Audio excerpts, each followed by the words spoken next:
Picture a river turning black, not from oil, not from mud, but from ink. Thousands of books, centuries of human knowledge, dumped into the water until the current itself looked like night.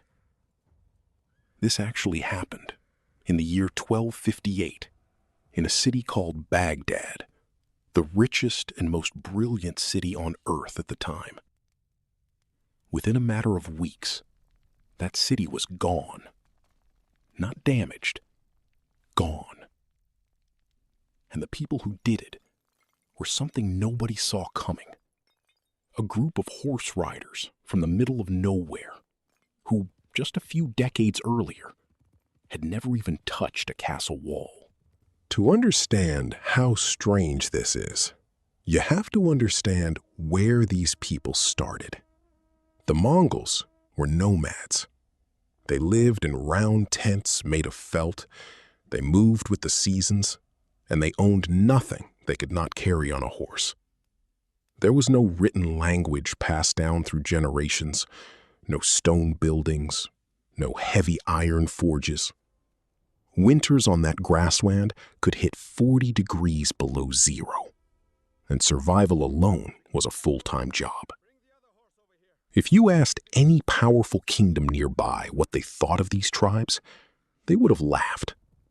Useful for raiding a border town, maybe. A serious threat to a real civilization? Never. That opinion did not age well.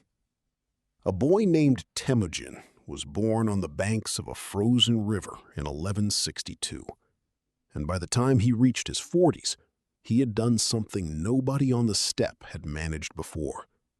He united every rival clan under one banner through a mix of brutal war, clever alliances, and marriages that turned enemies into family. He took a new name, Genghis Khan, meaning universal ruler, and he immediately looked past the grasslands toward the great walled cities of the world. There was just one enormous problem standing in his way, and it was not an army. It was stone. Mongol horsemen were arguably the deadliest cavalry the world had ever produced. They could fire an arrow with pinpoint accuracy while riding at a full gallop, cover more ground in a day than most armies covered in a week, and disappear before an enemy could regroup. But none of that mattered against a 20-foot wall of packed earth. You cannot outflank a fortress. You cannot outrun a moat. Every kingdom bordering Mongolia had spent hundreds of years building things specifically designed to make cavalry useless. And Genghis Khan knew that if he wanted more than empty grassland, he had to solve that puzzle fast. His first real test came in northern China, against the Jin dynasty and their network of fortified cities. In open battle, the Mongols were unstoppable, crushing every field army sent against them. But the moment enemy soldiers ducked behind city walls, the Mongols were stuck outside like everyone else, wasting weeks they could not afford. For an army built entirely on speed, sitting outside a gate doing nothing was almost worse than losing. So Genghis Khan made a decision that most conquerors of his era never would have made. Instead of pretending sieges were beneath him, he decided to learn. When Mongol soldiers captured enemy engineers, they did not kill them. They recruited them.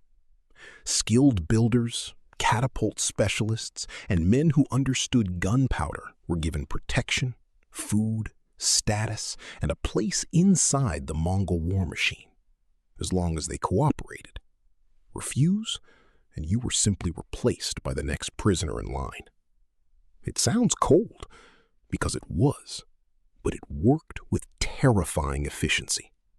Within just a handful of years, an army that once had zero siege capability was operating Chinese-built catapults, fire arrows, and early gunpowder weapons like they had used them their entire lives.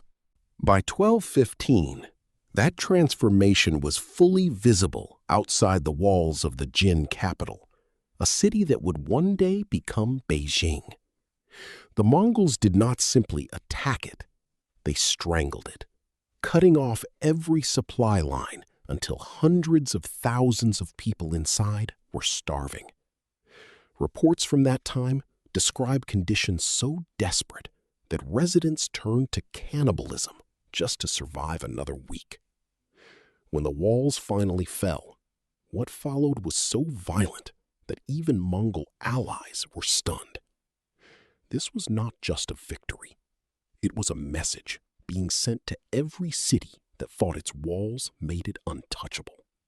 That message traveled faster than any army possibly could. As the Mongols turned west toward the wealthy Khwarezmian Empire in Central Asia, they discovered something almost as powerful as their weapons: fear itself. Before attacking a city, Mongol envoys would ride ahead and deliver a simple ultimatum: surrender and pay tribute, and your people live. Resist, and everyone inside those walls dies. This was never an empty threat, and that consistency was exactly what made it so effective. When the city of Bukhara received this warning in 1220, its own terrified citizens overthrew their defenders and opened the gates before a single arrow was fired. Samarkand tells an even more shocking story. This city had over 100,000 soldiers, guarding walls built specifically to survive a long siege. Defenses that should have held for months, maybe years. It fell in 5 days. Refugees, driven ahead of the Mongol army, clogged the roads and spread panic long before the soldiers even arrived, while rumors of what happened elsewhere had already crushed the defenders' will to fight. This is the part people often miss about the Mongols.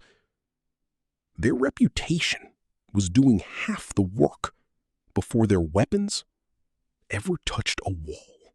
Of course, some cities refused to bow, and those cities became warnings written in blood. In Nishapur, defenders killed a respected Mongol general during the siege, and when the city fell, virtually every living creature inside was killed, with skulls reportedly stacked into pyramids outside the gates as a permanent reminder. The city of Merv suffered a similar fate, and later Persian accounts describe death tolls in the hundreds of thousands, numbers historians debate, but agree were staggering regardless. This was never mindless cruelty for its own sake. It was calculated. Every city made an example, saved the Mongols time, blood, and resources at the next 5 cities down the road. While terror opened many gates without a fight, the toughest targets still demanded real engineering. And this is where the Mongol war machine became something the medieval world had genuinely never seen before. From China, they had already taken catapults and gunpowder. From Persian and Central Asian engineers, they absorbed advanced trebuchet designs, capable of hurling massive stones over far greater distances than before. They used naphtha, an early petroleum-based weapon, to burn through wooden gates and even stone structures. Nothing was off limits, and no single culture's toolkit was ever considered complete on its own. At the city of Urgench in 1221, the Mongols faced defenses built around a major river. So their answer was to simply reroute the water itself, flooding parts of the city while cutting off its supply at the same time. A project that required tens of thousands of laborers working under Mongol direction. They also weaponized captured civilians directly, forcing them to fill moats, build ramps, and even march ahead of soldiers during an assault. Many of these forced laborers came from the very towns being attacked, meaning defenders were sometimes forced to choose between shooting their own neighbors or watching the walls get breached anyway. All of this leads back to Baghdad in 1258, arguably the single most devastating siege in this entire story. The city's ruler, Caliph al-Mustasim, had been warned repeatedly that a massive Mongol force under Hulagu Khan was approaching, yet he did almost nothing to prepare his defenses. His top military commander convinced him that the city walls and the Tigris River alone would be enough protection. A decision that proved catastrophically wrong once the Mongols broke the river dikes and drowned much of his field army before the real siege even began. What followed over the next several weeks was less a battle and more a systematic dismantling of an entire civilization. Chinese catapults and Persian trebuchets pounded the walls until sections finally gave way. And once Mongol soldiers poured through the breach, the destruction lasted roughly 40 days straight. The legendary House of Wisdom, home to centuries of accumulated knowledge in medicine, mathematics, and astronomy, was burned to the ground, its manuscripts thrown into the Tigris in such volume that witnesses swore the river physically ran black with ink for days. The Caliph himself was captured and killed, reportedly wrapped in a carpet and trampled by horses, since Mongol tradition held that royal blood should never touch the earth directly. It was a brutally symbolic execution, granting him a king's death, while his entire kingdom was wiped off the map around him. Baghdad would not recover its former population and influence for nearly 700 years.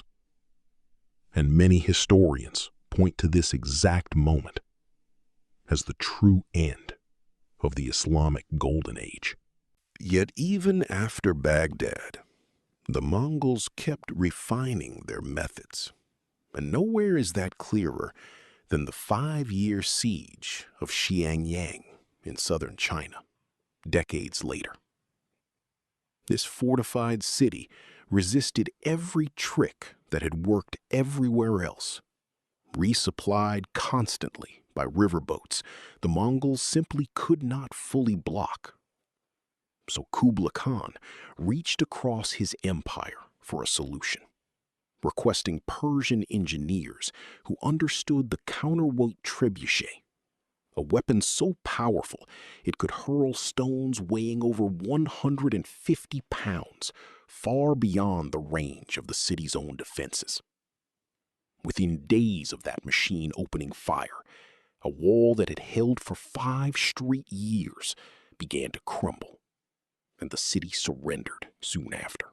That single moment says everything about how the Mongols actually won. The machine that finally broke Xiangyang was not a Mongol invention, a Chinese invention, or a Persian invention. It was all three at once, combined into one unstoppable weapon. The real Mongol advantage was never really about horses or bows at all. It was their refusal to ever stop learning from the very people they conquered, absorbing every skill, every weapon, and every idea,